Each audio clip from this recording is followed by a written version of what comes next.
territoire pionnier de la transition. C'est peut-être ce que sera le territoire de Savoie-Mont-Blanc demain. Le sujet mobilité avec la gouvernance, je pense que c'est ce qui a été le plus cité dans tous les ateliers qu'on a menés. Pourquoi ? Parce qu'on sait que les transports, c'est 77% du bilan carbone du tourisme.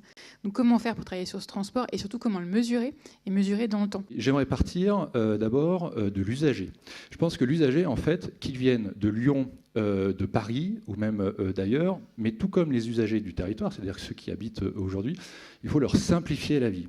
Et comment on simplifie la vie de l'usager ? C'est à travers notamment ça, et à travers les applications. Il y a un concept qui est en train d'émerger, où à travers une seule application, vous pouvez calculer votre itinéraire de Paris, par exemple, jusqu'à Val d'Isère ou jusqu'à Chambéry. Et en fait, on a tous les modes de déplacement dessus. Donc ça veut dire que si on n'arrive pas aujourd'hui, en 2022, à changer nos comportements, à se passer de plus en plus de notre voiture, à utiliser du vélo ou des transports en commun, il faut qu'effectivement les collectivités mettent les moyens, c'est ce qu'elles font aujourd'hui. Comment on va donner envie aux gens de laisser la bagnole à Paris, à Bruxelles, à Londres pour prendre des trains jusque chez nous ? C'est à la région qu'il faut aller poser les questions, que ce soit en termes de prix, que ce soit en termes de fréquence. C'est la région qui est autorité organisatrice du transport. C'est auprès d'elle qu'on peut faire du plaidoyer, qu'on peut faire du lobby. C'est une action collective que tu as mentionné, Mickaël, tout à l'heure. Mais il y a quand même des perspectives d'ouverture, ne serait-ce que sur la question tarifaire.